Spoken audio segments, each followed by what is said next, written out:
so here are my current supplements. Let me just go over the ones that I've already showed you guys. Chlorella. This is going to be really good for Candida and Spirulina. I take Spirulina as well, but it's in the fridge. Sorry about that, but yes, Candida is going to need some Spirulina and some Chlorella. A lot of times you can get the tablets that have both, or the powders that have Chlorella and Spirulina. But definitely you're going to want to take those because that helps to boost your immune system. It's going to help with cell regeneration and clearing all the bad stuff out, especially boosting the immune system to make sure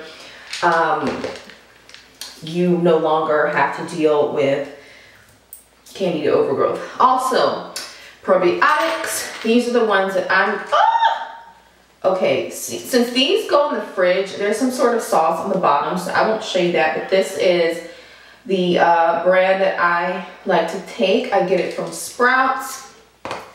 And then I also like this Trust Your Gut vegan probiotic and prebiotic.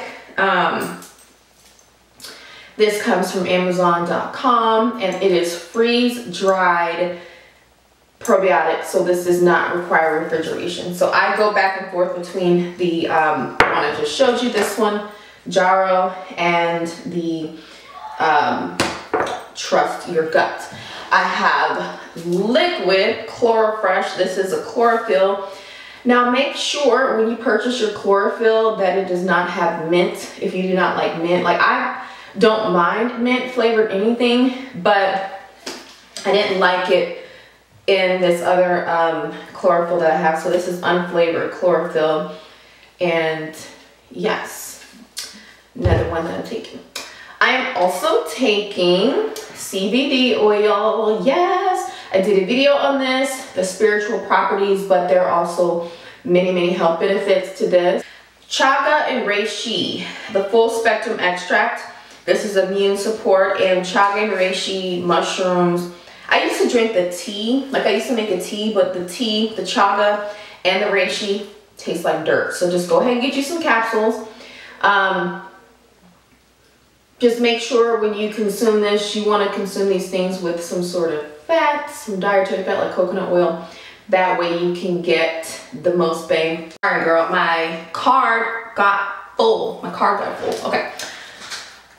Broccoli sprout extract, cell replication. This is 1,000 milligrams, and this is by Best Naturals. I will put everything in the description box. Don't you worry. But this is what this looks like, and broccoli sprouts, onion sprouts, any type of sprout, alfalfa sprout, whatever sprout, onion sprout, you name the sprout. It's very, very good for you. Now, how to know if it's Candida or what? You are gonna want to use your intuition, use your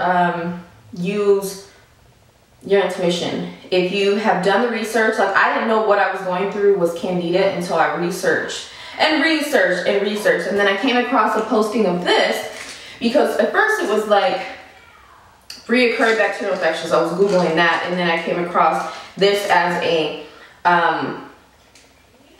cure, so to speak. Women were like putting these in their vajayjays to help with, you know, what comes along with Candida. And so after doing extensive research, I came across books and literature and this and that, and that's how I knew it was Candida. And then when I had a colonic, that's when I really knew it was Candida overgrowth, and that I felt better about my situation because I saw the excess coming out of my body.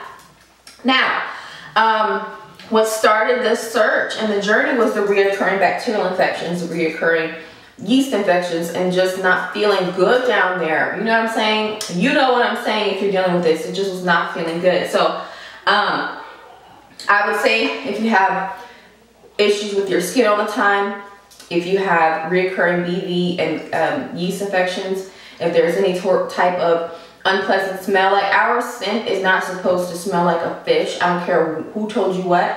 You're not supposed to smell bad, and your discharge is not supposed to be thick. It's supposed to be very thin and have no smell at all, really. But if you do have a scent, something like pleasant, something that smells good, not that's like, ooh, what's going on down there. I also get asked this a lot, you know, or people tell me all the time that they went to the doctor didn't say anything or do anything. Yeah, because this is a fairly new thing. And when I say fairly new, I say within the past 10 years. And you have to remember that medical professionals, a doctor, even if you're studying nutrition, because I was studying nutrition and dietetics, and I was like, this is not for me, because it was not about nutrition. It was about it wasn't about your micronutrients. It was about your macros, your fats, your carbs, your proteins. They're not going to give you an answer because they don't even know. They don't know. They just keep giving you pills and medication. Unless you are going to a doctor that has a more holistic approach, which there are some.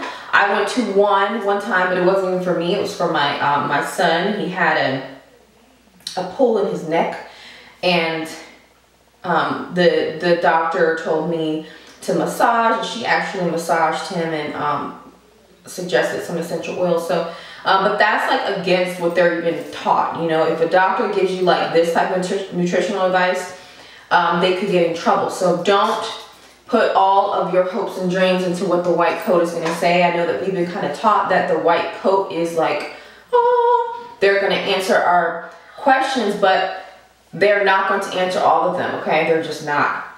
So you have to do your own research and try the different supplements and see what works for you. This is what I'm currently doing. This is my main thing right here. The only other thing that's not here is the bee pollen, but that's not really new. I've been taking bee pollen forever. But